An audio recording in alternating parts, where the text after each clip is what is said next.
Subscribe and click the bell icon for all the television updates. Tax था, ये सब क्या बोल रही है? जो चीज़ हो ही नहीं सकती आप क्यों बोल रहे हो? क्या क्या मेरे साथ गलत हुआ वो सब है मेरे पास। बट सिद्धार्थ, एक सवाल और जी। कि ब्रेकअप हुआ आप लोगों का, फिर आप लोगों का पैचअप हुआ, फिर एंगेजमेंट हुई, फिर अब वापस से ये हुआ, तो क्यों अगेन एंड अगेन सेम गलती दोहराई आपने प्यार को? ये मैम, ये सवाल तो मुझे खुद से भी पूछना है कि ये मैं गलत। देखिए मैम, मेरे डिसीजंस ना इमोशनली बहुत गलत लेता हूँ, क्योंकि मैं जिस टाइम रिहैब से निकला हूँ, मैं उस टाइम प्यार मेरे लिए बहुत इंपॉर्टेंट था। मैं 2 साल से अकेला रह रहा था, और भी उससे 6 महीने पहले अकेला रह रहा था। मेरा टाइम बड़ा ही अकेलेपन में बीता है। उस टाइम पे मैंने सुबह ही का मैसेज आया कि मुझे मिलना है, एक बार देखना है, और जब वो मिलने आई तो पैचअप हो गया। मुझे भी प्यार की ज़रूरत थी, पर ये प्यार मिल रहा है मुझको मैम। आधी रात को घर से निकाल देगा, आप बस मेरे घर पे बैठे हो।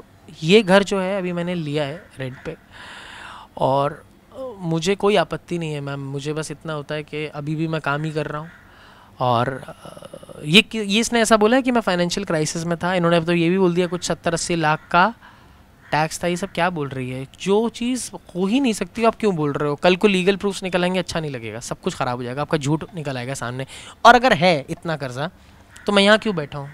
लेकिन नहीं गए मुझे अब तक। मेरी ज़ीरो लाइबिलिटीज़ हैं, ज़ीरो पेमेंट्स हैं, मैं सब कुछ क्लियर करके बैठा हुआ हूँ। हाँ, जो लाइबिलिटीज़ दे रहा हूँ वो अभी और भी चीज़ें हैं जो कुछ मैं नहीं चाहता पेरेंट्स की साइड जाया जाए, वो अभी भी दे रहा हूँ मैं, और मैं दे सकता हूँ। सो सिद्धार्थ, इसी के साथ साथ फैमिली का क्या रिएक्शन है आपकी, क्योंकि मॉम से भी ज़्यादातर आप खुश नहीं हैं, एकदम कट हो गया है कनेक्शन? हाँ मैम, उन्होंने इश्तेहार निकाल दिया था अखबार में कि हमारा कोई बेटा नहीं है, हम लोग इससे कोई रिश्ता नहीं है। तो वो तो इसलिए भी ज़रूरी था क्योंकि लीगली तो मैं फिर सब कुछ ले सकता हूँ वापस प्रॉपर्टी, पर इसके बाद एक लीगल प्रूफ होता है कि सिद्धार्थ सागर है ही नहीं हमारा बेटा, तो मैं प्रॉपर्टीज़ पे वो नहीं होता। और मैं उससे पहले से ही मना कर चुका था कि मुझे नहीं चाहिए। तो पहले इंटरव्यू में मैंने, अपनी मीडिया के इंटरव्यू में मैंने बोला था मुझे नहीं चाहिए, और मैंने नहीं लिया। हालांकि मैं लेता तो शायद लोग और अप्रिशिएट करते कि कम से कम 1 करोड़ लेकर आया लड़का, अपना घर से शांति से तो है। मेरी शांति पैसे लेने में नहीं है, मेरी शांति मतलब ये जो तरीका है ना कॉन्स्पिरेसीज को एक कॉन्स्पिरेसी बनाने का, तो ये मुझे, और एलिगेशंस लगाने का, ये मेरे उसूलों के ख़िलाफ़ है। मुझे लगता है मुझे इस तरीके की पब्लिसिटी की आवश्यकता ही नहीं है। तो सुबह ही को 3 दिन बाद जब याद आता है तो वो ये सब चीज़ें उनको अचानक याद आती है कि मुझे सब करना है। और पेरेंट्स की जहाँ तक बात है, पेरेंट्स के साथ क्या हुआ था तो पूरा पास्ट आपको पता ही है, सबको ही मालूम है। तो मैं वो दोबारा पन्ना खोलूँगा तो वो दोबारा खुल जाएगा। वो सपोर्ट कर रहे हैं ऐसा कुछ? मैम मुझे कोई प्रॉब्लम नहीं है, जो करना है आप कर सकते हो। सपोर्ट करना है सपोर्ट करो, मेरे अगेंस्ट जाना है जाओ। मेरा एक मानना है कि मेरे पास जो कुछ है वो लीगल है। मेरे डॉक्यूमेंट्स, मेरे पेपर, जहाँ पे कितने ट्रांजैक्शन, कितने करोड़ की गलतियाँ उन्होंने करी मेरे साथ, क्या क्या मेरे साथ गलत हुआ, वो सब है मेरे पास।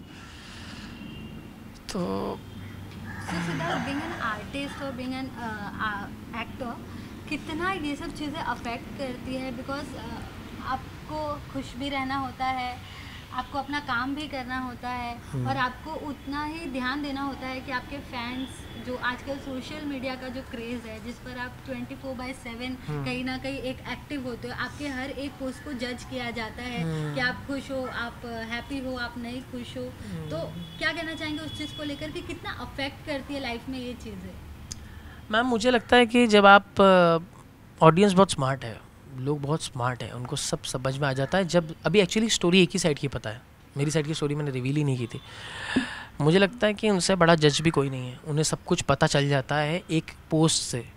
तो यहाँ जो कुछ हुआ है वो शायद उनको वो भी समझ में आएगा, उसमें वो मेरे हित में हो या मेरे हित में ना हो, पर उन्हें सब सच में समझ में आ जाता है। तो मुझे लगता है कि इफ़ेक्ट इतना ही आता है काम पे कि मुझे लगता है कि ये टाइम मैं जो लिख सकता हूँ, मैं 1 महीने से एक प्रोजेक्ट पे काम कर रहा हूँ जिसमें अभी 1 महीना और जाएगा, लेकिन वो शो आने वाला है।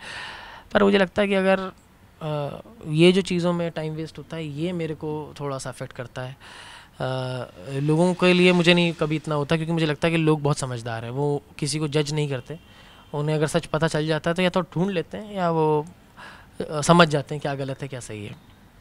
तो मेरे लिए इतना बड़ा मुद्दा अब ये वाला नहीं है। मैं सुबह ही के इस कॉज को जो ये ट्राई कर रही हैं, ये सुबह ने एक स्टेटमेंट और दिया कि आपको नहीं लगता कि डोमेस्टिक वायलेंस मी टू में आना चाहिए। कैसी बात है, सेक्सुअल हरासमेंट का वो कॉज है, आप उसमें डोमेस्टिक वायलेंस डाल दो। ये क्या, आप किस लेवल पे जाना चाह रहे हो मीडिया हाइप के लिए? अब आपको जो मेरे पे एलिगेशंस लगाने हैं, आपको मेरे पे जो आरोप लगाने हैं, और 10 लगा लो, मैं एक भी रिस्पॉन्स नहीं दूंगा। ये मेरा लास्ट इंटरव्यू था, क्योंकि मुझे ये एक बारी बताना था कि हुआ क्या है। इसके बाद तो एलिगेशंस तो मैं रोज़ के लगते हैं लोगों पर, और क्योंकि थोड़ा सा हमारा लॉ इंक्लाइंड है वुमेन की तरफ, जो कि ज़रूरी इसलिए था क्योंकि पास्ट में वुमेन के साथ भी बहुत कुछ गलत हुआ है, औरतों के साथ गलत किया गया है, और वो ज़रूरी था। पर मुझे लगता है एक लॉ और आना चाहिए जहाँ जिसकी गलती नहीं है और जो उसका मिसयूज़ करता है उस पर कुछ चार्जेस ज़रूर लगने चाहिए, चाहे वो फाइनेंशियल हो, कुछ 1-2 दिन का कुछ भी हो। बट सिद्धार्थ, अक्सर देखा गया है कि जब भी अगर कोई एक्टर कोई एक शो कर रहा है या कोई काम कर रहा है, तो एक पॉइंट आने के बाद एक ब्रेक पॉज आता ही है, एक सैचुरेशन पॉइंट आता ही है। तो दैट डजंट मीन कि वो रिलेशनशिप का ब्रेकअप टाइम हो। Don't you think so? क्योंकि मैम मेरा ब्रेकअप टाइम था ही नहीं एक्चुअली, फाइनेंशियली। हाँ, एक्चुअली शो ये हमारा ब्रेकअप होना क्यों हुआ था ये तो मैं बताना ही भूल गया। बहुत सारे कारण थे वैसे तो, बट फिर एक और है कि जब हम लोग साथ में थे तो मुझे बहुत सारे शोज़ के ऑफ़र थे। नच बलिए के Z5 पे कोई शो था, उसका ऑफ़र था। और इस जो लड़की आपकी रिकॉर्डिंग कर रही है छुप छुप के, आपकी कन्वर्जेशंस को रिकॉर्ड कर रही है, उस पर आप ट्रस्ट करके एक शो कर सकते हो? मैं तो नहीं कर सकता, क्योंकि जो प्रोड्यूसर मुझ पर पैसा लगा रहा है वो मुझ पर ट्रस्ट कर रहा है। मैं उसके काम के लिए अपना 100% देने वाला हूँ। मैं बहुत लिमिटेड काम करता हूँ मैम, मगर मैं सोचता हूँ कि जितना करूँ मैं उसमें या तो 100% दूँ, और कहीं भी अगर इशू आने वाला है मैं पीछे हट जाता हूँ, क्योंकि मुझे लगता है कि इसमें ना उसको प्रॉब्लम हो, ना मुझको, ना किसी और 3rd पर्सन को। मुझे और शायद मैं जितना ये सोचता हूँ ना, उतनी ही मेरी लाइफ में भी दूसरी बार हुआ है, और मैं दूसरी बार 0 से फिर से स्टार्ट कर दिया दोबारा काम। और क्योंकि काम तो मेरे को ऊपर वाला देता है, मेरे प्यार करने वाले चाहने वाले मुझको देते हैं, तो ये आरोपों की ज़रूरत सुबह ही को पड़ सकती है, मुझको ज़रूरत ही नहीं है ना। और ब्रेकअप इसलिए हुआ है क्योंकि नच बलिए के ऑफ़र थे, ये ऑफ़र था, Z5 का ऑफ़र था। अब मैं वो शोज़ के लिए मना कर दिया, मैंने कहा मुझे नहीं।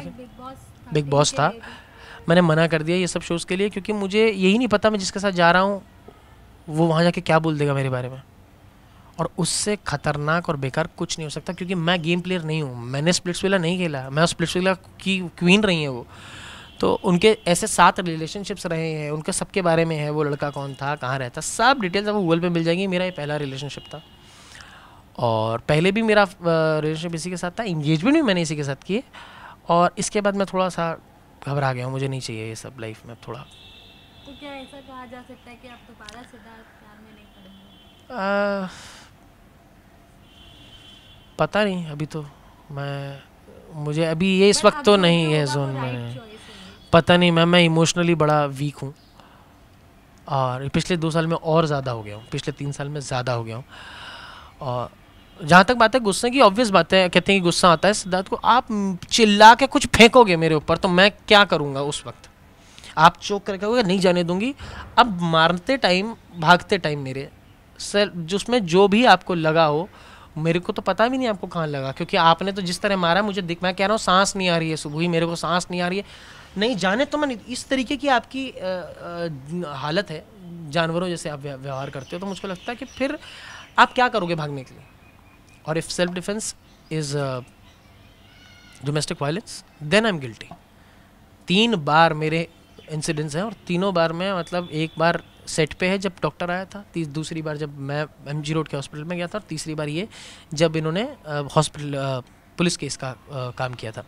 पुलिस के लिए गए थे तब जहाँ पे मेडिकल हुआ वो भी गोरेगांव में हॉस्पिटल है, वहाँ भी मेडिकल मिल जाएगा कि ब्लीडिंग किसको हो रही थी। मैम 3 बार मेरे पास अपॉर्चुनिटी थी करने की, शायद मेरी गलती ये है कि मैंने नहीं की।